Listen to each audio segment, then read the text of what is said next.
الحمدللہ رب العالمین والصلاة والسلام علی اشرف الخلق و خاتم النبیین نبینا محمد وعلی آلہ واصحابہ اجمعین، اما بعد۔ تقابل ادیان کے حوالے سے جو مبادیات ہیں اور بنیادی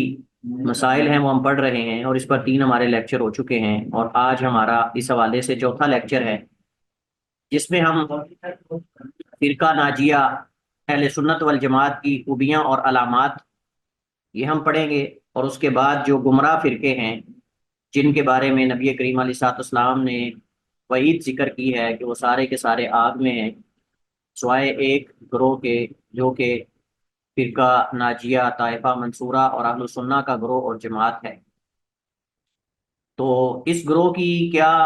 جو ہے وہ خوبیاں اور کیا اوصاف ہیں، اور جو دیگر گمراہ فرقے ہیں ان کی کیا علامات ہیں، چند ایک ایسی علامات جن سے انہیں پہچانا جا سکتا ہے۔ تو صاف ظاہر ہے کہ جب ہم ان گروہوں کے بارے میں، ان فرقوں کے بارے میں ذکر کریں گے اور ان کے بارے میں ہم پڑھیں گے،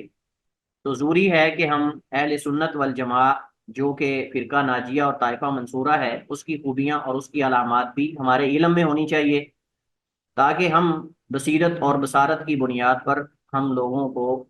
اس کی طرف دعوت دے سکیں۔ اور یہ حقیقت میں جو اہل سنہ کا گروہ اور فرقہ ہے یہ اعتدال کی راہ پر ہے،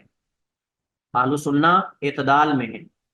اور یہی وجہ ہے کہ جس وجہ سے انہیں جنتی کہا گیا ہے اور نجات پانے والا طائفہ منصورہ، یعنی ان کی ہمیشہ مدد کی جائے گی اللہ تعالیٰ کی طرف سے، کہ ان کے اندر ہر مسئلے کے اندر اعتدال ہے۔ اگر ایمان باللہ کی بات کریں، اللہ سبحانہ و تعالیٰ پر ایمان لانے میں بھی وہ اعتدال میں ہے، یعنی اللہ تعالیٰ کے اسماء و صفات کے اندر وہ معطلہ اور جو مشبہہ ہیں ان کے درمیان ہیں۔ معطلہ سے مراد وہ ہیں جو اللہ سبحانہ و تعالیٰ کی صفات کی تعطیل کرتے ہیں، وہ کلی تعطیل ہو یا جزئی تعطیل ہو، یعنی مکمل طور پہ اسماء و صفات دونوں کا انکار کرنے والے ہیں، جیسا کہ جہمیہ ہیں، یا پھر اسماء کا اقرار کرنے کے ساتھ ان میں سے صفات کا انکار کرنے والے ہیں۔ تو یہ جیسے معتزلہ ہیں جو کہتے ہیں کہ اللہ تعالیٰ کے اسماء تو ہیں لیکن ان اسماء میں، ان ناموں میں کوئی صفات نہیں ہے، یہ صفات سے خالی ہیں، اور اس وجہ سے وہ کہتے ہیں ان اللہ سمیع بلا سمع، بصیر بلا بصر، قدیر بلا قدرت، علیم بلا علم، والعیاذ باللہ۔ اور یہ حقیقت میں جو ہے وہ افراط و تفرید، یعنی انہوں نے اللہ تعالیٰ کے اسماء و صفات کے اس بات میں تفرید کی، کوتاہی کی،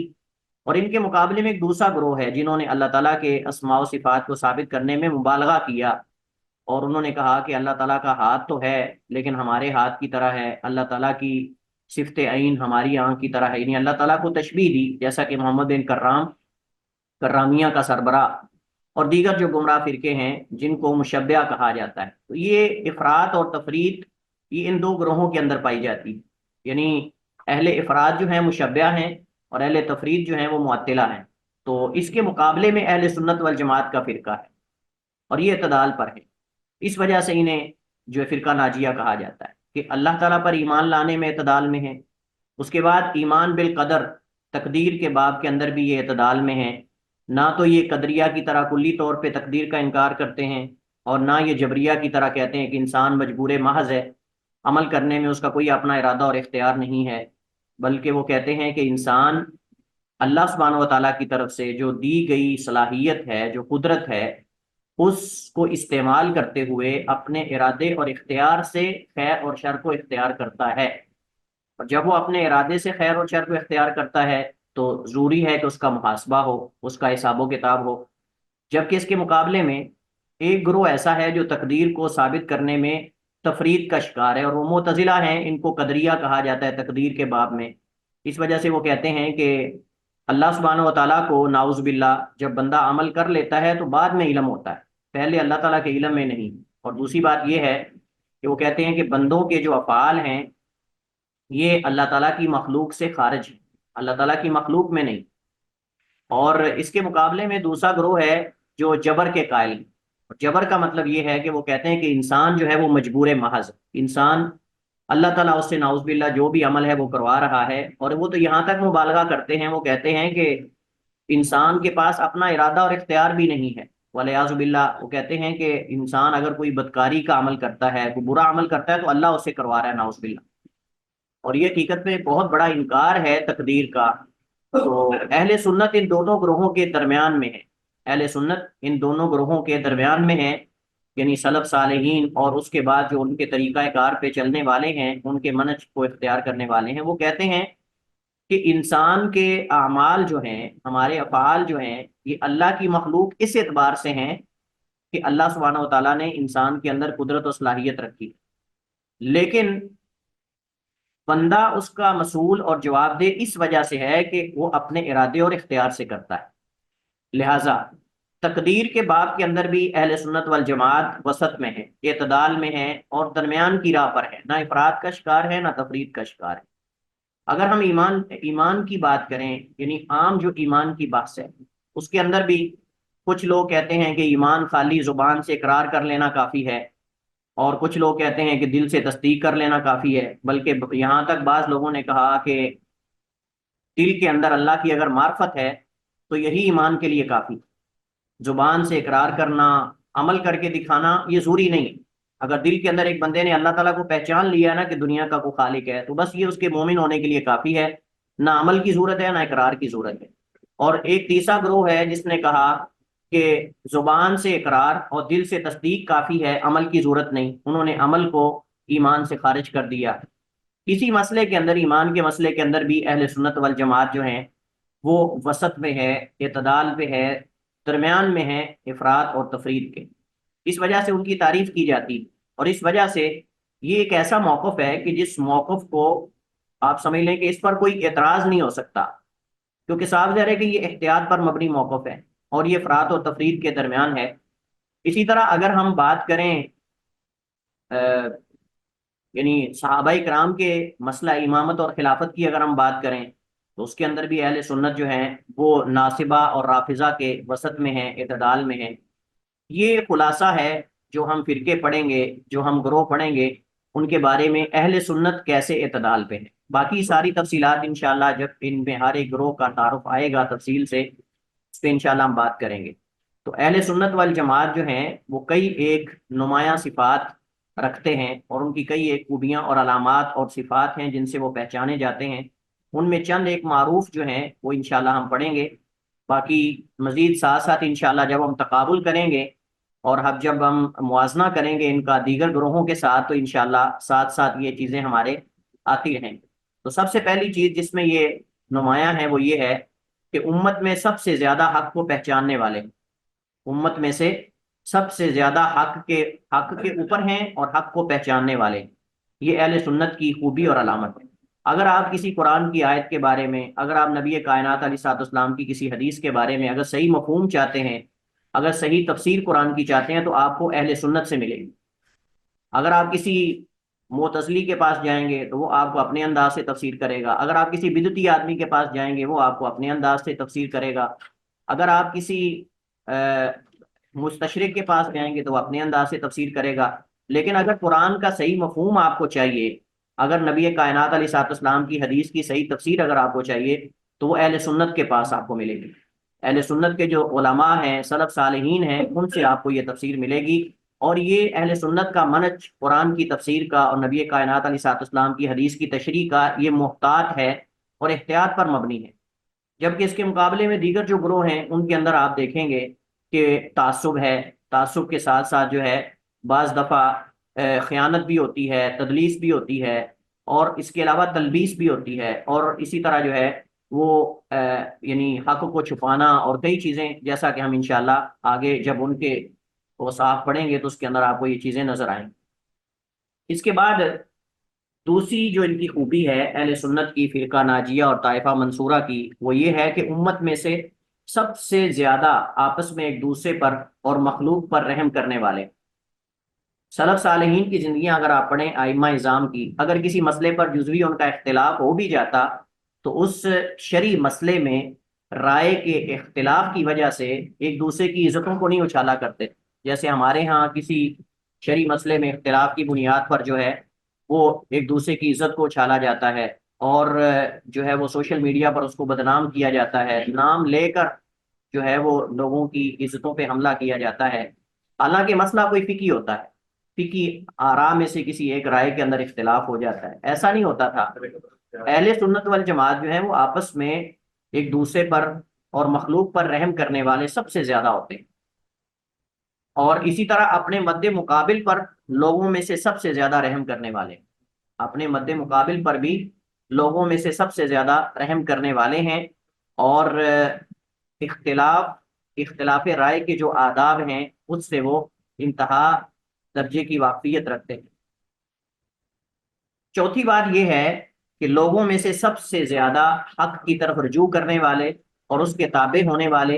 اور اس کے پاس رک جانے والے، سیدنا عمر بن خطاب رضی اللہ تعالیٰ عنہ کے بارے میں حضرت عبداللہ بن عباس رضی اللہ تعالیٰ عنہما فرماتے ہیں، کان وقافا عند کتاب اللہ، اللہ کی کتاب کے سامنے رک جانے والے تھے۔ جب اللہ تعالیٰ کی کتاب سے کوئی حکم آ جاتا، نبی علیہ الصلوۃ والسلام کی حدیث سے کوئی حکم آ جاتا، سیدنا عمر بن خطاب رضی اللہ تعالیٰ عنہ اپنی رائے سے رجوع کر لیتے، اور یہی طرز عمل تابعین کا رہا، ائمہ اعظام کا رہا۔ جب ان کے پاس کوئی صحیح حدیث اللہ کی نبی کی آ جاتی، کوئی ان کو بتا دیتا، کوئی ان کے سامنے پیش کر دیتا، تو پھر وہ اپنی رائے پر کبھی اڑے نہیں رہتے، مصر نہیں رہتے۔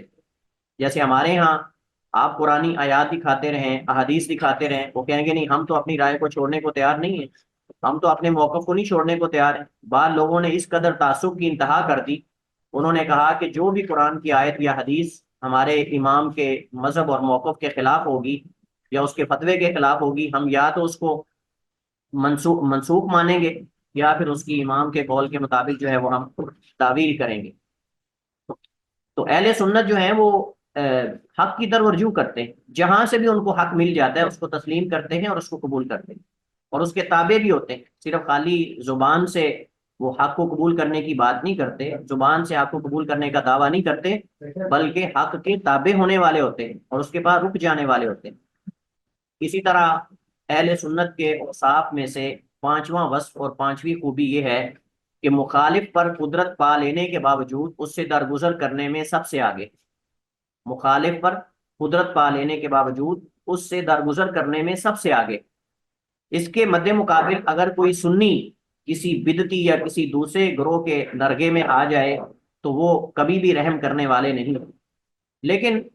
اصل میں اہل سنت کا یہ طرز عمل ہے، کہتے ہیں کہ کوئی شخص جو ہے وہ ہدایت کے راستہ اختیار کر کے نجات پا جائے، تو یہ بھی ان کے اوصاف میں سے، خوبیوں میں سے ایک وصف ہے۔ تواضع میں سب سے آگے، فحش گوئی، بد اخلاقی میں سب سے زیادہ دور ہیں۔ اس کے مقابلے میں آپ ذرا دیکھیں جتنے گمراہ فرقے ہیں، اگر ہم رافضہ کی بات کریں تو آپ ذرا ان کو کسی مسئلے میں چھیڑ کر دیکھیں تو بد کلامی، گالم گلوچ اور بد تہذیبی، بد اخلاقی انتہا درجے کی آپ کو اس گروہ کے اندر نظر آئے گی، کیونکہ جو سب سے افضل ترین ہستیوں کو معاف نہیں کرتے وہ آپ اور مجھے کیسے معاف کریں گے؟ جو صحابہ کرام رضوان اللہ علیہم اجمعین کو معاف نہیں کرتے، جو نبی کریم علیہ الصلوۃ والسلام کے ساتھی اور آپ کے اصحاب ہیں، ذرا سوچیں کہ وہ عام آدمی کے بارے میں ان کا کیا خیال ہوگا، عام آدمی کے بارے میں ان کا رویہ کیا ہوگا۔ اسی طرح دیگر جو اہل بدعت ہیں، آپ دیکھیں کہ نبی کریم علیہ الصلوۃ والسلام نے، میں نے آپ کو اس دن بات کی تھی کہ میرے ناقص علم کے مطابق اس وقت اگر کوئی منافق گروہ موجود ہے مسلمانوں کے اندر تو وہ دو گروہ، جو نام اپنے آپ کو مسلمان کا دیتے ہیں لیکن حقیقت میں مسلمان وہ ہیں یا نہیں یہ تو یعنی ان کے عقائد سے پتہ چلتا ہے۔ ایک رافضہ، یہ نبی علیہ السلام کے زمانے کے جو منافقین تھے بالکل ان کے طرز عمل پر ہیں، اور دوسرے قادیانی اور رافضہ، یہ دو گروہ ایسے ہیں جو اس دور کے سب سے بڑے منافق ہیں، اور ان کے اندر اگر آپ ان منافقین کی نشانیاں قرآن سے پڑھ لیں اور ان کے آپ جو طرز عمل اور رویے ہیں ان کو آپ دیکھ لیں تو آپ کو بے عینی ہی ایسے لگے گا جیسے عبداللہ بن ابی منافق کے یہ کرندے اور چرندے اور اس کے چمچے اور چیلے، اور اس کے پاس انہوں نے باقاعدہ ورک شاپس کی ہیں، اس کے پاس انہوں نے باقاعدہ کوئی جیسے خاص قسم کے کورسز کیے ہیں۔ یہ آپ کو بالکل ان دونوں گروہوں کے اندر، یہ جو رافضہ ہے ان کے اندر اور قادیانیوں کے اندر آپ کو یہ چیز نظر آئے گی۔ کوئی بندہ ان سے اختلاف کر لے کسی مسئلے کے اندر تو پھر آپ ذرا دیکھیں کہ مقابلے کے اندر ان کا رویہ کیا ہوگا، لیکن اہل سنت کے اندر یہ بات موجود نہیں ہے۔ اس کے بعد مخالف کو گالم گلوچ نہیں کرتے، ادب کے ساتھ اختلاف کرتے ہیں اور دلیل کے ساتھ بات کرتے ہیں۔ دیکھیں دلیل بہت بڑی بات ہے، یعنی آپ سمجھے کہ اگر آپ کے پاس دلیل ہے نا آپ کے موقف پر، تو آپ کے پاس سب کچھ ہے، اور اگر آپ کے پاس دلیل نہیں ہے تو جب دلیل نہ ہو تو پھر مقابلے میں انسان گالم گلوچ پہ آ جاتا ہے، یا تو پھر حق کو تسلیم کر لے۔ اگر حق کو تسلیم کرنے کی جرت نہ ہو تو پھر انسان اس کے مقابلے کے اندر کیا کرتا ہے؟ مقابلے میں پھر انسان گالیاں نکالتا ہے، برا بلا کہتا ہے۔ نبی کریم علیہ الصلوۃ والسلام نے فرمایا اذا خاصم فجر، یہ منافق کی علامت و نشانی ہے کہ جب وہ جھگڑا کرے تو اس کے بعد گالم گلوچ پہ آ جائے۔ تو اہل سنت کا طرز عمل نہیں ہے، لیکن اہل بدعت کے اندر آپ کو یہ جو چیزیں ہیں آپ کو نظر آئیں گی۔ بلا وجہ کسی کے ساتھ جو وہ استہزاء نہیں کرتے، اس کا مذاق نہیں اڑاتے بلا وجہ، بلا حاجت و بلا ضرورت، لیکن ان کے اندر آپ کو یہ چیزیں کثرت سے نظر آئیں گی۔ یہ چند ایک جو ہے وہ اوصاف ہیں جو اہل سنت کے اندر موجود ہیں، اور بھی بہت سارے ہیں لیکن یہ اہم ترین ہیں جو اس کے مقابلے میں اہل بدعت کے اندر آپ کو ان چیزوں کا جو ہے وہ فقدان نظر آئے گا، اگرچہ ان میں سے کچھ ایسے ہیں جو آپ سمجھیں کہ ان کے اندر کچھ چیزیں ان میں سے پائی جائیں گی لیکن وہ نفاق کی صورت میں ان کے اندر نظر آئیں گی۔ گمراہ فرقوں کی علامات اور صفات کیا ہے؟ یہ تو اہل سنت والجماعت جو اہل وسط ہیں، اہل اعتدال ہیں، ان کی ہم نے صفات پڑھی۔ اب گمراہ فرقے جو ہیں ان کی علامات اور صفات کیا ہے؟ تو گمراہ فرقوں کی بھی بہت زیادہ صفات اور ان کی بھی بہت ساری جو ہے وہ علامات ہیں۔ ان میں سے نمبر ایک، بعض کا بعض سے بغض رکھنا اور ایک دوسرے کو گالی دینا۔ یہ میں نے کل بھی آپ کے سامنے ذکر کیا تھا کہ اہل بدعت کی سب سے بڑی نشانی یہ ہے کہ ان کا آپس میں حسد اور بغض سب سے زیادہ ہوتا ہے،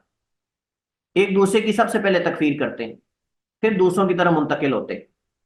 اور یہ امام ابن ابی العز رحمہ اللہ تعالیٰ نے شرح عقیدہ طحاویہ کے اندر یہ بات باقاعدہ ذکر کی، کہتے ہیں کہ اہل بدعت کی بڑی علامات میں سے ایک یہ ہے کہ وہ بعض ایک دوسرے کی، ان میں بعض دوسروں کی تکفیر کرتے ہیں اور ان کی برائیوں کو، ان کی غلطیوں کو لوگوں کے سامنے سر عام بیان کرتے ہیں۔ لیکن جو اہل سنت والجماعت ہیں وہ اہل بدعت کے مقابلے میں نہ تو کسی کی تکفیر کرتے ہیں، ہاں غلطی کی نشاندہی کرتے ہیں لیکن اس کا اعلان نہیں کرتے، اس کی اصلاح کرنے کی کوشش کرتے ہیں جس کے اندر کوئی غلطی ہو۔ لیکن اہل بدعت کیا کرتے ہیں؟ اہل بدعت جو ہے وہ ان کا جو ہے وہ پرچار کرتے ہیں، ان کا اعلان کرتے ہیں اور پھر اس بندے کی اس معمولی غلطی پر تکفیر کرتے ہیں۔ یعنی جو بھی ان کے موقف سے ہٹ گیا وہ ان کے گروہ سے گیا، اب وہ اپنا گروہ بنا لے گا، پھر آگے اس گروہ سے جب آپس میں اختلاف ہوگا تو تیسرا گروہ بن جائے گا، چوتھا بن جائے گا، پانچواں بن جائے گا۔ خوارج آپ دیکھیں، خوارج کا آغاز میں میں نے آپ کو پہلے بھی شاید یہ بات کی تھی کہ شیخ الاسلام ابن تیمیہ رحمہ اللہ تعالیٰ نے ذکر کیا، کہتے ہیں کہ 7 خارجی، 7 خوارج ایک جگہ بیٹھے، کسی مسئلے میں ان کا اختلاف ہو گیا، اس وقت تو مجلس سے نہیں نکلے جب تک وہ ہر ایک کی تکفیر نہیں کر دی انہوں نے۔ یعنی 7 بندے بیٹھے کسی مسئلے میں اتفاق کرنے کے لیے، اتفاق کیا ہونا تھا؟ ان میں سے ہر ایک دوسرے کی تکفیر کر کے اٹھا، یعنی ہر ایک نے کہا کہ تو میرے نزدیک کافر ہے، دوسرے نے کہا تو میرے نزدیک اس طرح ایک دوسرے کی تکفیر کر کے وہاں سے نکلے۔ اور یہ سب سے بڑی نشانی، اور آپ دیکھیں خوارج کے چند سالوں کے اندر کتنے گروہ بن گئے، مارکہ ہیں، کوئی ازارقہ ہیں، کوئی کچھ ہیں، کوئی عبازیہ ہیں، اور آپ کو یعنی چند سالوں کے اندر آپ کو کئی ایک ان کے گروہ اور فرقے نظر آئیں گے۔ اس کی کیا وجہ ہے؟ اس کی وجہ یہ ہے کہ جب ان کی کسی رائے میں کوئی اختلاف کرتا تھا تو اس کو اپنے فرقے سے نکال دیتے تھے اور اس کے خلاف تلوار تان لیتے تھے۔ ایک تو بات یہ کہ چلیں خالی اختلاف کریں، بلکہ وہ اپنے ہی گروہ سے نکلنے والے دوسرے گروہ کے خلاف تلوار تان کر ان کو قتل کرنے کے درپے ہو جاتے تھے۔ اور اہل سنت کو تو انہوں نے پھر صاف ظاہر ہے کہ ان کے ہاں تو ان کا مال اور ان کی جان اور خون وغیرہ سب کچھ حلال ہے، اور وہ ان کو جیسے ابن تیمیہ شیخ الاسلام نے ذکر کیا، یہود اور کفار اور منافقین کو چھوڑ دیتے ہیں اور اہل سنت کو قتل کرتے ہیں۔ وہ کفار سے جہاد کرنے کی بجائے وہ اپنے مسلمان بھائیوں کے ساتھ جو ہے وہ جہاد کرتے ہیں۔ اس کے بعد دوسری چیز کیا ہے؟ دوسری چیز یہ ہے کہ گھٹیا چیزوں اور اسباب کی بنا پر آپس میں اختلاف کرنا، چھوٹی چھوٹی باتوں پہ، چھوٹے چھوٹے اسباب کی وجہ سے آپس میں اختلافات شروع ہو جاتے تھے ان کے، اور ہو جاتے ہیں، اسی وجہ سے ہو جاتے ہیں۔ آج اگر آپ دیکھیں اہل بدعت نے اپنے اپنے چینل بنائے ہوئے ہیں، اگرچہ پہلے وہ اکٹھے ہوتے ہیں لیکن پھر ایک چینل اس نے بنا لیا، ایک اس نے بنا لیا، وہ اس پہ جو ہے وہ فتویٰ بازی کر رہا ہے، وہ اس پہ فتویٰ بازی کر رہا ہے، حالانکہ یہی اکٹھے ہوتے تھے، یہی اکٹھے کھاتے تھے، یہی اکٹھے جو بدعات کی مجالس ہیں اور بدعات کی محافل ہیں ان کے اندر شریک ہوتے تھے، لیکن اب وہ ایک دوسرے کی تکفیر کر رہے ہیں۔ کچھ لوگ ایسے ہیں جو توحید سیمینار کے نام پر شرک کو پرموٹ کر رہے ہیں، اب ان کے آپس میں اختلافات شروع ہو گئے، تو یہ سلسلہ ان کے اندر چلتا رہتا ہے، اور سب سے زیادہ کثرت سے تفرقہ بازی کا شکار ہونے والے یہ گمراہ فرقے ہوتے ہیں۔ میں نے آپ کو بتایا کہ ایک ایک فرقے کے اندر آگے کئی فرقے، جیسا کہ انشاءاللہ جب ہم ان گروہوں کا تفصیل سے تعارف پڑھیں گے تو آپ دیکھیں گے کہ ایک ایک فرقے کے اندر آگے مین کتنے فرقے ہیں۔ نمبر 3، خواہشات کی اتباع اور آپس میں ایک دوسرے کی تکفیر کرنا، یہ بھی بنیادی ان کے اندر ایک علامت اور ایک وصف پایا جاتا ہے کہ خواہشات کے پجاری ہوتے ہیں۔ یہ دعویٰ تو کرتے ہیں کہ ہم حق کو قبول کر لیتے ہیں، ہم دلیل کی پیروی کرتے ہیں، ہم حدیث کا احترام کرتے ہیں، ہم قرآن کا احترام کرتے ہیں، لیکن جب ان کی خواہشات کے خلاف کوئی قرآنی آیت آ جائے اس کو بھی یہ ٹھکرا دیں گے، نبی کی حدیث آ جائے اس کو بھی ٹھکرا دیں گے۔ ایسی حجتیں اور ایسے ہیلے اور بہانے تلاش کریں گے اس سنت سے بچنے کے، قرآنی آیت سے بچنے کے، کہ آپ حیران ہو جائیں، تکفیر فوراً کر دیں گے۔ متشابہ کی پیروی کرنا اور اس بارے میں اشکالات پیدا کرنا۔ آپ ہمیشہ ذہن میں رکھیں، جو سنی ہے، جو صحیح العقیدہ انسان ہے، وہ کبھی متشابہ کی پیروی نہیں کرے گا۔ جب اس کو قرآن کی کوئی آیت متشابہ نظر آئے گی یا کوئی حدیث میں اشکال ہوگا تو اہل علم کی طرف رجوع کرے گا، اہل علم کی طرف رجوع کرے گا، اور جو صحیح اس کے اندر موقف ہونا چاہیے وہ اختیار کرے گا۔ جب اس کے مقابلے میں اہل بدعت ہمیشہ ہمیشہ اہل بدعت جو ہیں، جیسے وہ گند والی مکھی گند پہ گرتی ہے نا، اسی طرح یہ اہل بدعت ہمیشہ متشابہات تلاش کرتے ہیں حدیث سے، قرآن سے، یعنی ایسی حدیثیں لے کر آئیں گے کہ جن کے اندر یعنی دو طرح کے، دو سے زیادہ معنی پائے جاتے ہیں۔ اب اس میں سے معنی وہ کر رہے ہوں گے جو معنی ان کی بدعت کو پرموٹ کر رہا ہوگا۔ مثلا مثال کے طور پر میں ایک دو مثالیں آپ کے سامنے رکھتا ہوں۔ مثال کے طور پر قرآن کریم کی آیت ہے وَابْتَغُوا إِلَيْهِ الْوَسِيلَةَ، اللہ تعالیٰ کی طرف وسیلہ تلاش کرو۔ اب وَابْتَغُوا إِلَيْهِ الْوَسِيلَةَ سے مراد کیا یہ ہے کہ آپ اولیاء اور صالحین کا وسیلہ ڈالو، آپ کسی قبر پہ جا کے اس قبر والے کا وسیلہ ڈالو، کسی ولی کا ذکر کر کے دعا مانگو اللہ سے کہ اللہ فلاں کے واسطے مجھے دے دے؟ وہ کہتے ہیں، قرآن کہتا ہے وَابْتَغُوا إِلَيْهِ الْوَسِيلَةَ، اللہ کو وسیلہ ڈالو۔ اب آپ دیکھیں کہ ان کو قرآن کے اندر یہ تو نظر آ جاتا ہے کہ وَابْتَغُوا إِلَيْهِ الْوَسِيلَةَ سے مراد وسیلہ ڈالنا اولیاء صالحین کا ہے، لیکن ان کو یہ نہیں نظر آتا کہ مشرکین کا یہ طرز عمل تھا کہ وہ کہتے تھے مَا نَعْبُدُهُمْ إِلَّا لِيُقَرِّبُونَ إِلَى اللَّهِ زُلْفَىٰ، سورہ زمر کے اندر موجود ہے کہ جب ان سے پوچھا جاتا ہے کہ تم ان بتوں کی پوجا کیوں کرتے ہو، تو کہتے تھے کہ ہم تو ان کی عبادت اس وجہ سے کرتے ہیں کہ ہمیں اللہ کے مرتبے اور مقام میں ہمیں اللہ کے قریب کر دیتے ہیں، ہمیں اللہ کے قریب کر دیتے ہیں۔ اسی طرح اگر ہم بات کریں نصارہ کی، تو نصارہ جو ہیں، یعنی چلیں یہ غیر مسلم ہے، میں صرف آپ کو بتا رہا ہوں کہ جو خاص کا پجاری ہوتا ہے وہ کیسے متشابہ کی پیروی کرتا ہے۔ تو اب دیکھیں نصارہ ہیں، ان کو ہم قرآن پیش کریں تو وہ کہتے ہیں جی قرآن تو یہ تو کتاب ہے ہی نہیں، یہ تو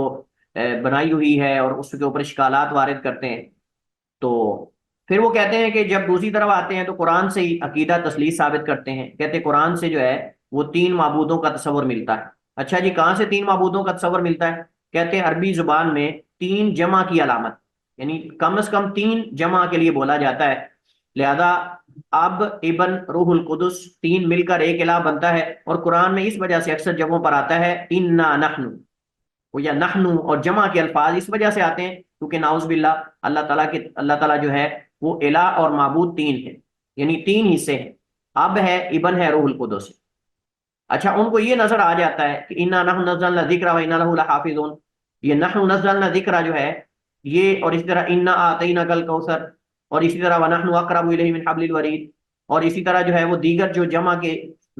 یعنی احتراماً اللہ تعالیٰ نے اپنے لیے بولے ہیں وہ نظر آ جاتا ہے ان کو، لیکن ان کو سورہ اخلاص نظر نہیں آتی، قل هو اللہ احد اللہ الصمد، اور ان کو یہ نظر نہیں آتا لقد کفر الذین قالوا ان اللہ ثالث ثلاثہ، تحقیق کفر کیا ان لوگوں نے جنہوں نے کہا کہ اللہ تینوں میں سے ایک ہے، یہ ان کو نظر نہیں آتا۔ اسی طرح آپ دیکھیں خوارج ہیں، اب خوارج جو ہیں ان کو قرآن کریم کے اندر یہ تو نظر آ گیا کہ جو کسی مومن مسلمان کو جان بوجھ کر قتل کرتا ہے، وَمَن يَقْتُلْ مُؤْمِنًا مُتَعَمِّدًا فَجَزَاؤُهُ جَهَنَّمُ، اور جو کسی مومن مسلمان کو قتل کرتا ہے، اور جو کسی مومن مسلمان کو قتل کرتا ہے تو اس کا ٹھکانہ جہنم ہے۔ وَمَن يَقْتُلْ مُؤْمِنًا مُتَعَمِّدًا فَجَزَاؤُهُ جَهَنَّمُ خَالِدًا فِيهَا، وہ کہتے ہیں کہ جو کسی مسلمان کو قتل کرتا ہے وہ اس کا ٹھکانہ جہنم ہے اور اس میں ہمیشہ ہمیشہ رہے گا۔ آگے کیا ہے؟ وغضب اللہ علیہ ولعنہ وعد له عذابا عظیما، سورہ نساء کی آیت نمبر 93 ہے۔ اب ان کو یہ تو نظر آ گیا کہ جو بھی کبیرہ گناہ کرے گا وہ کافر ہو جائے گا اور وہ ہمیشہ ہمیشہ کا جہنمی ہے، وہ کبھی جنت میں نہیں جا سکتا۔ قرآن کے اندر سے وہ اس طرح کی آیات لے لیتے ہیں کہ یہ اللہ تعالیٰ نے کہا ہے کہ وہ خالدن فیہا، اس میں ہمیشہ ہمیشہ رہے گا۔ اچھا، ان کو دوسری طرف یہ نظر نہیں آیا قرآن کریم کے اندر کہ اللہ تعالیٰ فرماتا ہے ان اللہ لا یغفر ان یشرک بہ ویغفر ما دون ذلک لمن یشاء، کہ بے شک اللہ تعالیٰ نے نہیں بخشنا اس کے ساتھ شرک کیا جائے، شرک کو اللہ نے نہیں بخشنا۔ ویغفر ما دون ذلک، اور جو اس سے نیچے ہے شرک سے وہ اللہ تعالیٰ جسے چاہے گا بخش دے گا۔ اللہ تعالیٰ نے اپنی مشیت پر اس کو معلق کیا ہے، اپنی مشیت۔ اور اللہ تعالیٰ نے قرآن کریم کے اندر باقاعدہ جو دو گروہ آپس میں لڑنے والے ہیں ان کو اللہ تعالیٰ نے جو ہے وہ مومن کہا ہے۔ دو مسلمان جماعتیں اگر آپس میں لڑ پڑے تو ان کی صلح کروا دو۔ فاصلحوا بین اخویکم کہا ہے، اپنے بھائیوں کے درمیان صلح کروا دو۔ ان کو وہ نظر نہیں آتا قرآن کریم کے اندر، لیکن مسلمانوں کی تکفیر کرنا ان کو قرآن کریم سے نظر آ جاتا ہے، ان کے خون اور مال کو حلال کر لینا اور ان پہ حملہ کر دینا، ان کے مال لوٹ لینا اور جانیں ضائع کر دینا، قتل کر دینا، یہ ان کے ہاں جو ہے وہ ان کو قرآن سے نظر آ جاتا ہے۔ لیکن ایک مسلمان کی قدر و قیمت کیا ہے، ایک انسان کی قیمت کیا ہے، وہ ان کو نظر نہیں آتا قرآن کریم کے اندر۔ جیسے وہ کہتے ہیں نا، لوگوں کو تربوز کے اوپر اللہ کا نام نظر آ جاتا ہے، چاند کے اندر اللہ کا نام نظر آ جاتا ہے، بکرے کے اوپر اللہ کا نام نظر آ جاتا ہے، لیکن قرآن کے اندر جو واضح اللہ سبحانہ و تعالیٰ نے حق بیان کیا ہے، حقیقت بیان کی ہے، وہ ان کو قرآن کے اندر نظر نہیں آتی۔ تو یہ چیزیں ہمیشہ آپ ذہن میں رکھیں کہ جو اہل بدعت اور جو آپ سمجھ لیں کہ گمراہ فرقے ہیں، ہمیشہ خواہشات کے پجاری رہیں گے، ہمیشہ اپنی خواہشات کی پیروی کریں گے، اور جب ان کی کوئی چیز خواہشات کے خلاف آ جائے تو اپنے بڑوں کی بات بھی نہیں مانتے، پھر وہ اپنے بڑوں کی باتوں کو بھی چھوڑ دیتے ہیں۔ اب میں آپ کو اس دن بھی بات کی تھی کہ اگر ہم بات کریں اہل بدعت اس دور کے اندر جو اپنی نسبت امام ابو حنیفہ رحمہ اللہ تعالیٰ کی طرف کرتے ہیں، کیا عقیدہ تحاویہ کے اندر امام تحاوی نے صحیح عقائد بیان نہیں کیے؟ امام صاحب کا عقیدہ کیا وہ صحیح نہیں تھا؟ الفقہ الاکبر کے اندر میں نے اس دن بھی آپ کو بتایا کہ امام صاحب کا موقف یہ ہے کہ جو اللہ تعالیٰ کو عرش پر مستوی نہیں مانتا اور جو کہتا ہے اللہ ہر جگہ، وہ کافر ہے۔ اور امام صاحب نے قرآن کی آیت سے استدلال کیا، الرحمن علی العرش استویٰ۔ لیکن کتنے اس وقت ماتریدی اشاعرہ ایسے ہیں جو اللہ کو ہر جگہ مانتے ہیں، صوفی ازم کے اندر کتنے ایسے نظریات موجود ہیں۔ تو ہمیشہ بات ذہن میں رکھیں کہ اصل یہ خواہشات کے پجاری، یہ نہ حق کے پجاری ہیں، نہ قرآن کے پیروی کرنے والے، نہ حدیث کی پیروی کرنے والے۔ قرآن میں سے جو حصہ ان کی خواہشات کے مطابق ہوگا اس کو لے لیں گے، اور آپ دیکھیں گے ایک بندہ گمراہ آدمی گمراہی پھیلا رہا ہے، بدعتی آدمی ہے، بدعات و خرافات کے اندر ڈوبا ہوا ہے، وہ آپ کو ٹی وی چینل پہ بیٹھا حدیث توڑ کر، یعنی حدیث کا حصہ اپنے مطلب کا بیان کرے گا، نہ اس کا شروع والا حصہ بیان کرے گا، نہ اس کا آخر والا حصہ بیان کرے گا۔ کس قدر خیانت! آپ بیان کریں پوری حدیث، اگر آپ کو بظاہر آپ کے موقف کے خلاف اس کا جواب دیں، اس کی صحیح جو تفسیر علماء نے کی وہ کریں۔ اگر ایسا ہوتا تو بخاری رحمہ اللہ تعالیٰ تو ایسی حدیثیں ذکر ہی نہ کرتے جو بظاہر صحابہ کرام کے خلاف لگتی ہیں، ایسی حدیثیں امام بخاری ذکر ہی نہ کرتے جو بظاہر اہل سنت کے منہج اور موقف کے خلاف ہے بظاہر، لیکن اس کے علماء نے جواب دیے ہیں۔ بات تو یہ نا کہ آپ مکمل حدیث ذکر کریں، آپ مکمل قرآن کی آیت ذکر کریں، اگرچہ وہ اس کا کچھ حصہ آپ کے مخالف بھی ہو، آپ اس کا جواب دیں، آپ اس کی صحیح تفسیر بیان کریں جو سلف صالحین نے کی ہے۔ لیکن یہ طریقہ تو نہیں ہے کہ آپ حدیث پوری میں سے دو الفاظ لے لیں اور اس سے آپ کچھ بھی اس طرح تو آپ کچھ بھی ثابت کر سکتے ہیں، قرآن سے بھی کر سکتے ہیں، حدیث سے بھی آپ جو چاہیں ثابت کر سکتے ہیں۔ اس طرح تو اگر آپ کہیں بے نمازی آدمی جو نماز ہی نہیں پڑھتا وہ قرآن سے ثابت کر سکتا ہے کہ اللہ نے کہا ہے نماز کے قریب نہ جاؤ، ہاں جی کر سکتا ہے کہ نہیں کر سکتا؟ کون آپ میں سے بتائے گا کہاں سے کر سکتا ہے؟ ہاں سر جہاں پہ شراب کی حرمت کے بارے میں بولا ہاں گیا۔ احسن، قرآن میں اللہ تعالیٰ فرماتا ہے لا تقربوا الصلاۃ، نماز کے قریب نہ جاؤ۔ اب ایک بے نمازی آدمی وہ کہہ کے دیکھیں قرآن میں ہے نماز کے قریب نہ جاؤ، یہ تو قرآن سے ثابت ہوتا ہے، تو بھائی آگے بھی پڑھو نا، لا تقربوا الصلاۃ وانتم سکارا، نماز کے قریب نہ جاؤ اس حال میں کہ تم نشے میں ہو۔ اب یہ بندہ کہے کہ جی بے نمازی ہونا کوئی گناہ نہیں، نماز چھوڑی جا سکتی ہے، اللہ خود کہتا ہے نماز کے قریب نہ جاؤ، لا تقربوا الصلاۃ۔ لیکن اگلا حصہ پڑھیں گے تو پتا چلے گا نا کہ لا تقربوا الصلاۃ نماز کے قریب نہ جاؤ مطلب نماز ہی نہ پڑھو، نہیں، جب نشے کی حالت میں ہو۔ اور اس کا پس منظر کیا ہے؟ یہ اس وقت کی بات ہے کہ جب شراب حلال تھی، جب شراب حلال تھی اور صحابہ کرام بعض شراب پی لیتے تھے اور کبھی نماز کے اندر ان کو پھر بعض دفعہ قرآن یعنی اس میں غلطی ہو جاتی تھی، اللہ تعالیٰ نے فرمایا کہ تم جب نشے کی حالت میں ہو تو نماز کے قریب نہ جاؤ۔ پہلے اللہ تعالیٰ نے نفرت دلائی شراب سے، اس کے نقصانات کو ذکر کیا، پھر اللہ تعالیٰ نے منع کر دیا، تو اس کے بعد مسئلہ ختم ہو گیا۔ اب بھی اگر کوئی ایسی صورت پیدا ہو جاتی ہے کہ کوئی بندہ اگر نشہ استعمال کر لیتا ہے، گناہ کر بیٹھتا ہے اور وہ نشے میں ہے، تو نماز کے قریب نہیں جائے گا، لیکن اس کا یہ مطلب نہیں ہے۔ اس طرح کی قرآن کریم کے اندر آپ کو بیسوں مثالیں مل جائیں گی۔ آپ آخری اس آیت کا حذف کر دیں، مطلب اس کو آپ ذکر نہ کریں، شروع والا حصہ ذکر کر کے کچھ بھی آپ ثابت کر سکتے ہیں۔ تو یہ ہمیشہ ایسا کرتے ہیں۔ احادیث صحابہ کرام کے خلاف اگر رافضہ کی ہم بات کریں تو احادیث کا جو جواب صحیح ہے وہ دیتے نہیں، حالانکہ ان کو پتا ہوتا ہے اس کا صحیح جواب کیا ہے، لیکن وہ نہیں دیں گے۔ ہمیشہ وہی احادیث ہائی لائٹ کریں گے، ہمیشہ وہی احادیث اور آیات بیان کریں گے جس کے اندر فتنہ پیدا ہو، جس کے اندر لوگ ان کے ساتھ ملیں اور لوگ کہیں واہ واہ جی کتنے اہل بیت کے سگے ہیں، اور یہ واقعی صحابہ کرام نے تو ایسے بڑے بڑے کام کیے ہیں، ایسا اچھا ایسا بھی ہوا ہے، یہ بھی ہوا ہے، وہ ہوا ہے۔ تو یہ ہمیشہ آپ کو اس کے اندر نظر آئے۔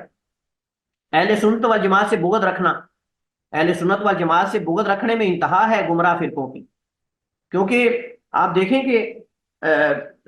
ہم نے پڑھا تھا کہ اہل سنت کو مشکلات کا سامنا ہے، ان مشکلات میں سے یہ حق پہ عمل کرنا،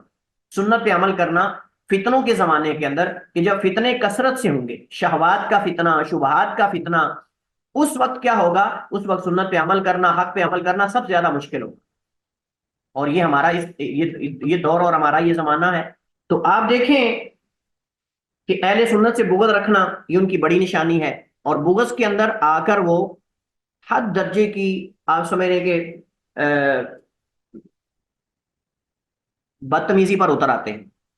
اور ایسی ایسی حرکتیں کرتے ہیں، بلکہ یہاں تک میں نے آپ کو بتایا تھا کہ رافضہ جو ہیں یہ سنیوں کو کھانے کے اندر پیشاب بھی کھلاتے ہیں، یہاں تک یعنی باقاعدہ جو ہے وہ تحقیقات کے بعد یہ پتہ چلا ہے کہ یہ رافضہ حضرات جو ہیں یہ سنیوں کو کھانے کے اندر پیشاب کر کے کھلاتے اور پلاتے ہیں۔ اس وجہ سے یہ جو سبیلیں لگی ہوتی ہیں نا، ان سے ذرا احتیاط میں رہا کریں۔ یہ جو سبیلیں لگی ہوتی ہیں نا جگہ جگہ، اس سے ذرا محتاط رہا کریں۔ یہ گھوڑے کا منہ تو ڈالتے ہی ڈالتے ہیں اندر، لیکن یہ اور بڑا کچھ کرتے ہیں۔ اس وجہ سے جس بندے کے بارے میں پتا ہو کہ یہ رافضی ہے، اس سے کھانے پینے میں محتاط رہیں۔ میں آپ کو بتاؤں، آپ حیران رہ جائیں گے، مدینہ کے اندر ایک ایسا ہوٹل پکڑا گیا کہ جس ہوٹل کے مالک رافضی تھے، اور وہ کھانے کے اندر گند ڈال کے کھلاتے تھے، اور اس کو وہ ثواب سمجھتے ہیں۔ جیسے صحابہ کرام پہ تان و تشریح کرنا، دن رات لان تان کرنا ان کے ہاں اجر و ثواب کا کام ہے، ایسے سنیوں کو گند کھلانا بھی رافضہ کے ہاں، شیعہ کے ہاں یہ اجر و ثواب کا کام ہے۔ آپ حیران ہوں گے، بڑے بڑے انکشافات ان کے بارے موجود ہیں۔ اور آپ دیکھیں کہ دوسروں کو برے القابات دینا، برے القابات، مختلف قسم کے القابات دیتے ہیں، اور جو رافضہ سے متاثر ہیں وہ بھی برے برے القابات دیں گے۔ فلاں کا تمہارے ماموں، حضرت معاویہ رضی اللہ تعالیٰ عنہ کا تانا ہمیں دیتے ہیں کہ تمہارا ماموں۔ اب دیکھیں یہ کوئی سنی آدمی کی بات تو نہیں، سنی آدمی تو ایسی بات نہیں کر سکتا۔ کبھی حشفیہ کہنا، کبھی وہابی کا لقب دینا، کبھی اس طرح کے القابات دینا، یہ اہل بدعت کا طرز عمل، یہ اہل بدعت کا طرز عمل ہے۔ اہل سنت اس طرح کے گھٹیا قسم کے القابات اپنے مخالف کو نہیں دیتے، الا کہ وہ خود اس کو اپنانا پسند کرتے ہیں، خود اس کو یعنی آپ سمجھ لیں کہ وہ کہلوانا پسند کرتے ہوں، تو یہ ایک الگ بات۔ اس سے بڑی اہم علامت اور بڑی اہم نشانی وہ یہ ہے کہ جھوٹی اور من گڑت روایات کا سہارا لینا، جھوٹی اور من گڑت قسم کی روایات کا سہارا لینا اور صحیح ثابت شدہ روایات لینے میں کوتاہی کرنا،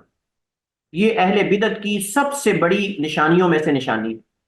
ہمیشہ کوشش کریں گے وہ من گڑت قسم کی روایات کا سہارا لیں، جھوٹی اور موضوع قسم کی روایات کا سہارا لیں، کیونکہ روایتیں گھڑی ہی کسی بدعت کی ترویج کے لیے جاتی ہیں،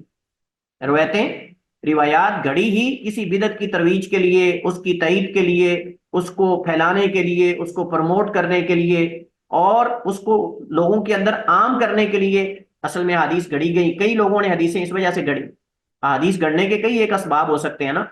ان اسباب میں سے ایک سبب یہ ہے کہ کوئی شخص اپنی بدعت کو پرموٹ کرنے کے لیے، پھیلانے کے لیے، اس کی ترویج کے لیے حدیثیں گڑھے، اور ایسے لوگوں نے حدیثیں گڑھی ہیں، لوگوں نے گڑھی ہیں۔ کسی نے جو ہے وہ مخصوص ذکر کے لیے گڑھ دی، کسی نے قرآن کریم کے یعنی فضائل کسی مخصوص آیت کے بارے میں حدیث گڑھ دی، کسی نے کوئی خاص قسم کا جو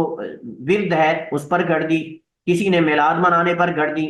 کسی نے جو ہے وہ مخصوص دن منانے پر گڑھ لی۔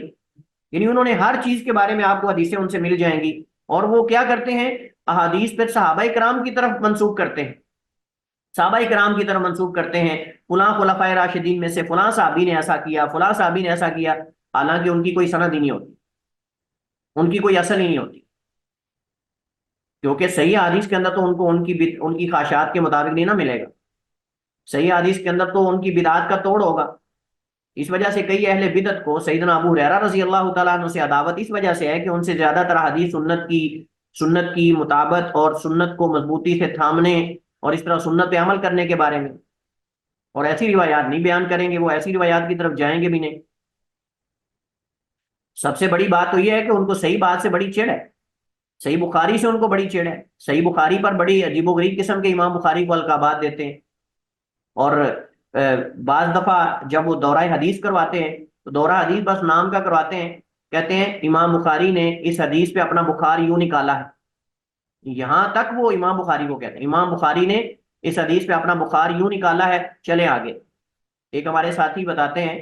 کہتے ہیں کہ ایک جگہ میں کسی، آپ سمجھ لیں کہ اہل بدعت کے مدارس میں سے ایک مدرسے میں گیا،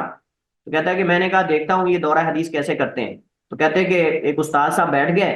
اور ایک طالب علم جو سپیڈ سے عبارت پڑھنے والا ہے، وہ عبارت سپیڈ سے پڑھے جا رہا ہے، پڑھے جا رہا ہے، بس بیچ میں کہیں جو حدیث ان کے خلاف آتی ہے وہاں رک کر وہ شیخ الحدیث صاحب کہتے ہیں اس حدیث پہ امام بخاری نے اپنا بخار یوں نکالا ہے، چلیں آگے۔ بس پھر اگلی حدیث حدثنا اخبرنا حدثنا اخبرنا قال حدثنا اخبرنا حدثنا، پھر وہ کہتے ہیں اس حدیث سے امام بخاری نے اپنا بخار یوں نکالا ہے، چلیں آگے۔ کہتے ہیں میں نے دیکھا کئی حدیثوں پر اس نے اس کے سوا کوئی بات ہی نہیں کی۔ یہ امام بخاری کا ادب سکھایا جا رہا لوگوں کو۔ دوسری طرف اگر کوئی حدیث ان کے موقف کی تائید میں بظاہر مل جائے تو اس وقت پھر امام بخاری امیر المومنین فی الحدیث بن جائیں گے۔ اسی طرح سیدنا ابو ہریرہ کی بات ہم نے کی تھی۔ تو صحیح روایات ان کو نظر آتی ہیں لیکن لیتے نہیں، یہ نہیں کہ ان کو نظر نہیں آتی، اتنی محنت کر کے، اتنی جستجو کر کے یہ موضوع من گڑت حدیثیں نکال لیتے ہیں ان کتابوں سے جن میں موضوع من گڑت حدیثیں ہیں۔ تو صحیح حدیثیں ان کو واضح صحیح بخاری مسلم کے اندر نہیں ملتی ہیں، نظر آتی ہیں لیکن لیتے نہیں ہیں۔ وہ کہتے ہیں نا وہ مسالہ نہیں لگے گا پھر اس طرح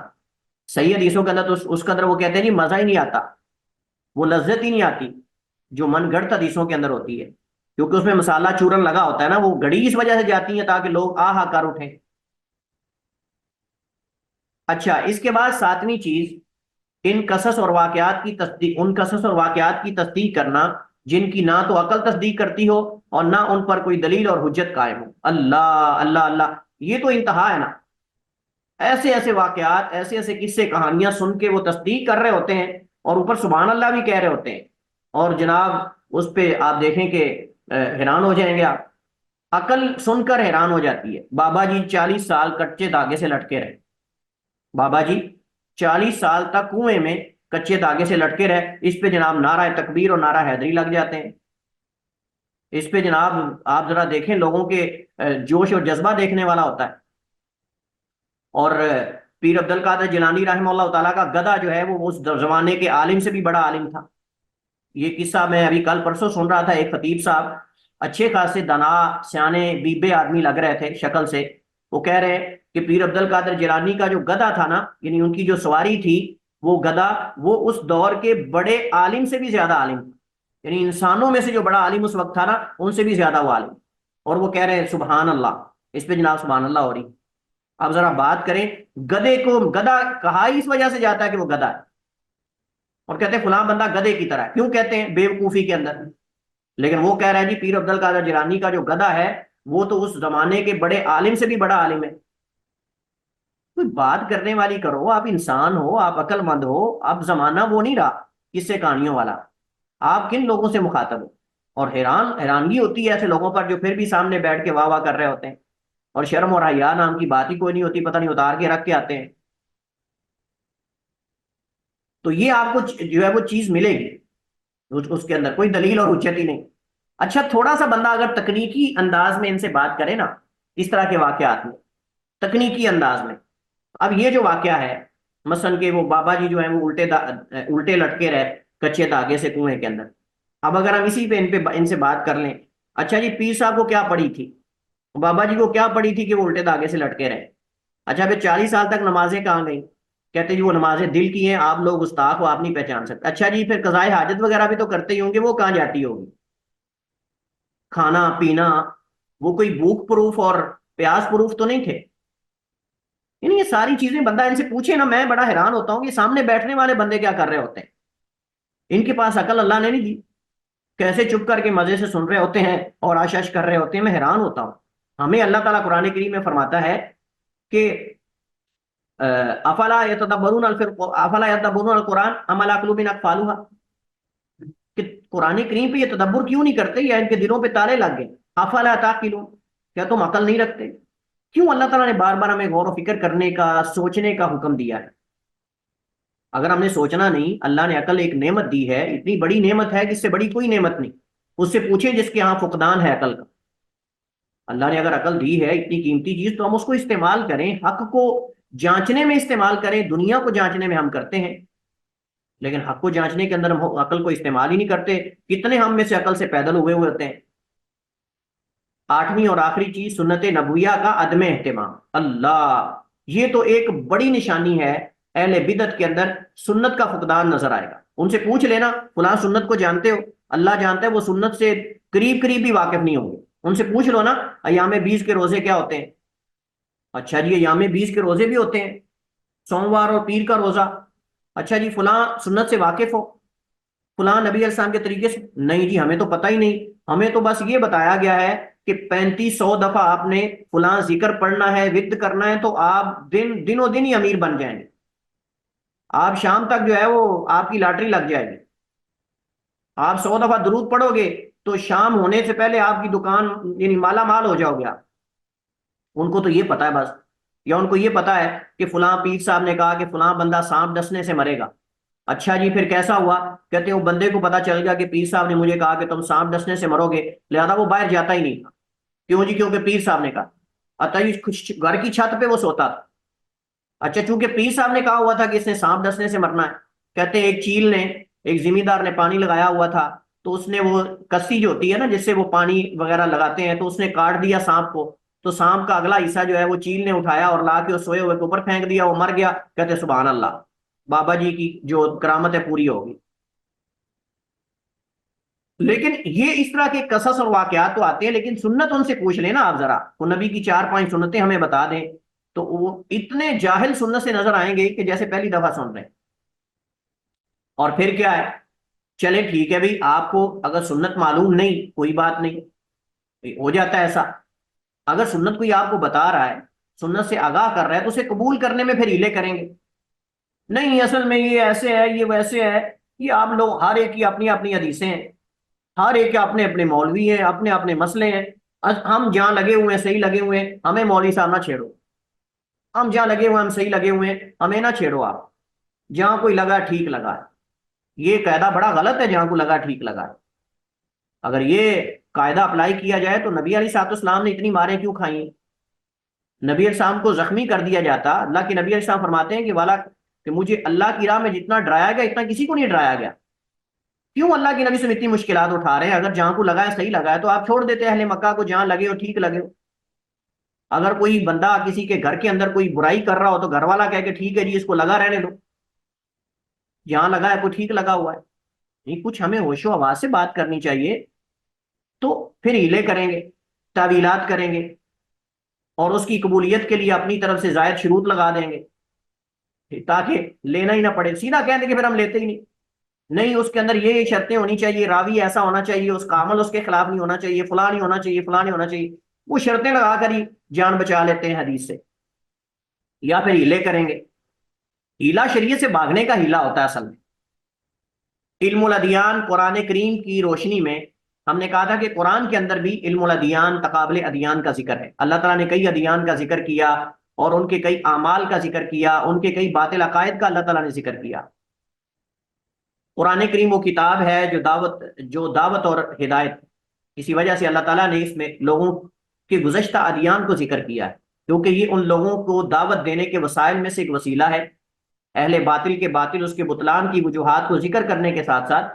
حق کو اس کی نمایاں خوبیوں سمیت پیش کرنے سے ذہن کھلتے ہیں. جنہیں تقلید، جہالت اور خواہشات نے بند کر دیا ہوتا ہے وہ ذہن کھل جاتے ہیں. قرآن کریم ادیان کے حوالے سے مختلف اعتبارات سے کئی ایک چیزیں موجود ہیں، جن میں سے چند ایک مندرجہ ذیل. نمبر ایک، ان تمام ادیان کا ذکر کیا گیا جن پر نزول قرآن کے وقت تک لوگ چل رہے تھے، اور اس پہ ہم پہلے بات کر چکے ہیں اور یہ آیت بھی میں نے آپ کے سامنے ذکر کی تھی. اچھا، یہاں ایک تھوڑی سی وضاحت ہے کہ لفظ والسابئین، لفظ جو ہے نا والسابئین،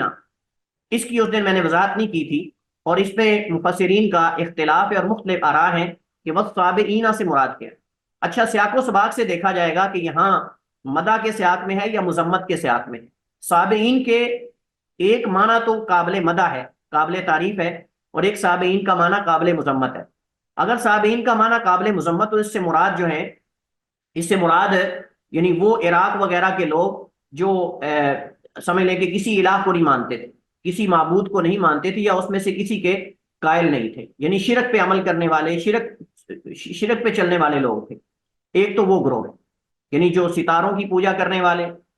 اور بعض فرشتوں کی، اور وہ یہ گمان کرتے تھے ستارے جب چمکتے دیکھتے تو اس کی پوجا کرتے تھے. جب پوچھا جاتا کہ تم کیوں کرتے ہو تو کہتے ہیں ہم فرشتوں کو پوجتے ہیں، اور جو بلندی پہ روحیں ہیں نا عالم علوی میں، عالم علیہ میں یا عالم علوی میں جو روحیں ہم ان کو پوج رہے ہیں. اچھا جی، ستاروں کے اندر کیسے روحیں آ گئی؟ بس ان کا ایک عقیدہ تھا، وہ کہتے تھے کہ ہم ستاروں کو اس وجہ سے پوجتے ہیں کیونکہ یہ فرشتے ہیں اور یہ روحیں ہیں جو بلندیوں میں رہتی ہیں، پاک روحیں جو ستاروں کی صورت اختیار کر لیتی ہیں. اچھا، ایک گروہ یہ ہے، اور دوسرا گروہ میں نے آپ کو بتایا کہ وہ لوگ تھے جنہوں نے تمام ادیان کو چھوڑ دیا، لیکن وہ توحید پر تھے، لیکن ان کے پاس کوئی شریعت نہیں آئی، لیکن وہ اپنی نیچر سے، اپنی فطرت سے پہچان گئے کہ دنیا کا کوئی ایک خالق ہے، زیادہ نہیں. بعض علماء نے کہا ان کے پاس سوائے لا الہ الا اللہ کے کچھ بھی نہیں تھا، ان کے پاس سوائے لا الہ الا اللہ کے کچھ شریعت نہیں آئی. کیسے عبادت کرنی ہے، کیسے نماز پڑھنی ہے، کیسے سجدہ کرنا ہے، یہ چیزوں کا ان کو معلوم نہیں تھا. بس ان کے پاس کلمہ توحید تھا، بس لا الہ الا اللہ. اس کے علاوہ ان کے پاس کوئی عبادات کی تفصیل نہیں، کوئی شریعت مفصل نہیں، کوئی کچھ نہیں تھی. بعض علماء کہتے ہیں کہ یہ السابعۃ الحنفاء ہے. السابعۃ الحنفاء یعنی وہ لوگ جنہوں نے تمام کفریہ شرکیہ ادیان کو چھوڑ دیا اور ایک اللہ کے وجود کا عقیدہ رکھا، اگرچہ ان کے پاس شریعت موجود نہیں تھی. اور دوسرے وہ میں نے کہا جو عراق وغیرہ اور ان علاقوں کے اندر لوگ رہتے تھے، اور یہ وہ لوگ تھے جو ستاروں کی پوجا کرنے والے تھے، اور یہ گمان کرتے تھے کہ ستاروں کے اندر فرشتے ہیں، یا پھر یہ ستارے جو ہیں یہ مقدس روحیں ہیں جو عالم علوی کے اندر چلی جاتی ہیں یا موجود ہیں، اور وہ ان کی پوجا کرتے تھے. اس پہ ہم اس نے بات کی تھی. اللہ تعالیٰ نے قرآن کریم میں انبیاء علیہ السلام کا ذکر کیا اور یہ واضح کیا کہ ان کی دعوت بھی ایک تھی اور دین بھی ایک تھا جو کہ دین اسلام تھا. وما ارسلنا من قبلک من رسول الا نوحی الیہ انہ لا الہ الا انا فاعبدونی. تو اس سے پتہ چلتا ہے کہ یہ ایک کلمہ ہے جس پر تمام لوگ اکٹھے ہو سکتے ہیں، اس کے علاوہ کسی اور چیز پر اکٹھے نہیں ہو سکتے. موسیٰ علیہ السلام پر نازل کردہ شریعت کو ذکر کیا، اس کا ذکر قرآن کریم کی متعدد آیات میں ہے، اور یہ ایک شریعت تھی اس کا بھی ذکر کیا گیا. بنی اسرائیل کے حق اور توحید سے انحراف کرنے اور ان کے کفر اور تحریف کو ذکر کیا گیا. ٹھیک ہے، یعنی پہلے حق پہ تھے، پھر وہ یعنی آپ سمجھے کہ توحید سے نکلے، انحراف کی چلے گئے، کفر کے اندر، پھر انہوں نے کتابیں بدلی، آیات لکھ کر اللہ کی طرف منسوب کر دی. اور یہ ساری چیزیں موجود ہیں. کیونکہ نماز کا ٹائم ہونے والا اس وجہ سے میں اختصار سے ذکر کر رہا ہوں. نصارہ کے عقائد اور انحراف کو ذکر کیا، یہود کے انحراف اور ان کے باطل عقائد کو ذکر کیا. جیسے اللہ تعالیٰ فرماتا ہے اتخذوا احبارهم ورهبانهم اربابا من دون اللہ، اتخذوا احبارهم ورهبانهم اربابا من دون اللہ، انہوں نے اپنے راہبوں کو، اپنے جو علماء درویش تھے ان کو اللہ کے علاوہ معبود بنا لیا. اللہ تعالیٰ نے نصارہ کے کفریہ عقیدے کو ذکر کیا، لقد کفر الذین قالوا ان اللہ ثالث ثلاثہ، تاکہ کفر کیا ان لوگوں نے جنہوں نے کہا اللہ تینوں میں سے ایک ہے. اس اللہ تعالیٰ نے یہودیوں کے بارے میں کہا کہ انہوں نے کہا کہ ان اللہ فقیر ونحن اغنیاء، نعوذ باللہ اللہ فقیر ہے ہم غنی ہیں. اب یہ ان کے باطل عقائد اور نظریات کو ذکر کر کے لوگوں کو بتایا ہے کہ دیکھیں یہ جو کہتے ہیں کہ ہم اللہ کے محبوب ہیں اور اللہ کے بیٹے ہیں اور اللہ کے چہیتے ہیں، ان کے عقائد تم دیکھو کہ کیا ہے، ان کے نظریات دیکھو اللہ کے بارے میں کیا ہے، انبیاء کے بارے میں ان کے نظریات کیا ہیں، انہوں نے انبیاء کو قتل کر دیا، وَيَقْتُلُونَ النَّبِيِّينَ بِغَيْرِ حق، اللہ کے نبیوں کو بغیر حق کے قتل کر دیتے ہیں، بغیر کسی وجہ کے قتل کر دیتے ہیں۔ یہ صرف میں نے اشارات ذکر کیے ہیں کہ قرآن کریم تقابل ادیان کا مصدر ہے، قرآن کریم تقابل ادیان کا مصدر ہے، اور تقابل ادیان پہ کام کرنے والا اس سے مستغنی نہیں۔ کہیں اللہ تعالیٰ نے یہود و نصارہ کے باطل عقائد کا ذکر کرنے کے بعد ان کے اصولوں کا ذکر کیا، یہ گزشتہ کفار، فرائنہ، یونان، رومان سے ماخوذ ہیں، اللہ تعالیٰ نے قرآن کریم میں ذکر کیا، اور یہ چیزیں اس کے اندر موجود۔ اسی طرح قرآن کریم میں بت پرستوں کا ذکر بھی متعدد مقامات پہ ہوا، انبیاء کرام علیہ الصلوۃ والسلام کے ان کی قوموں کے ساتھ ہونے والے مناظروں اور فریقین کے دلائل کو ذکر کیا۔ نویں چیز، حق و باطل کے مابین تقابل کیا گیا، اور تاکہ عقل کے لیے تقابل اور موازنے کا میدان وسیع ہو جائے، اور بتایا جائے کہ کیسے حق اور باطل کا موازنہ کیا جاتا ہے، کیسے تقابل کرنا ہے آپ نے۔ ایشرکون ما لا یخلق شیئا وہم یخلقون، کہ اللہ کے ساتھ ان کو شریک کرتے ہیں ما لا یخلق شیئا، جو کچھ بنا ہی نہیں سکتے، وہم یخلقون، اور وہ خود پیدا کیے گئے، ولا یستطیعون لهم نصرا ولا انفسهم ینصرون، نہ وہ ان کی مدد کر سکتے ہیں، نہ اپنی مدد بھی نہیں کر سکتے، ان کو پوج رہے ہیں۔ کہیں اللہ تعالیٰ نے ذکر کیا کہ یہ مکھی نہیں بنا سکتے، کہیں اللہ تعالیٰ نے ذکر کیا کہ یہ جو ہے وہ سنتے نہیں، چلتے نہیں، الہم ارجل یمشون بہا الہم آذان یسمعون بہا، کیا ان کے کان ہیں جس سے وہ سنتے ہیں؟ یہ سارے سوالات کیوں اللہ تعالیٰ نے قرآن کریم کے اندر یہ ذکر کیے؟ اس وجہ سے تاکہ ہم سوچیں اور ہم تقابل کریں کہ ایک طرف سننے والا سمیع بصیر علیم قدیر ذات ہے، اور دوسری طرف جو اپنے ہاتھ سے تم بنا کے کھڑے کر رہے ہو یا جس کو مٹی میں ڈال رہے ہو وہ تم اس کو مشکل کشا سمجھ رہے ہو۔ 10ویں چیز، اسی طرح ان ملحدین کا اللہ نے ذکر کیا جو خالق کے وجود ردیان کے منکر تھے، جیسے فرعون ہے، اس کے علاوہ دیگر جو دہریے تھے جنہوں نے کہا کہ ان ہی الا حیاتنا الدنیا نموت و نحیا، کہ یہ دنیا کی زندگی ہے، بس اس میں ہم جو ہے وہ جیتے اور مرتے ہیں، بس اس کے علاوہ کچھ نہیں، ہمیں تو زمانہ ہلاک کرتا ہے، کوئی اور خالق مالک کوئی ایسا نہیں جو زندہ کرنے والا مارنے والا ہے، کچھ بھی نہیں، دنیا کا نظام نیچر کا ہے، چل رہا ہے، قدرتی نظام ہے بس۔ اس طرح کی کئی چیزیں قرآن کریم کے اندر موجود ہیں، صرف میں نے اشارات آپ کو دیے ہیں، باقی تفصیلات قرآن کریم کے اندر آپ دیکھ سکتے ہیں، اور انشاءاللہ ساتھ ساتھ ہماری یہ چیزیں آئیں گی۔ واللہ تعالی اعلم واحکم، وصلی اللہ وسلم علی نبینا محمد وعلی آلہ وصحبہ وسلم۔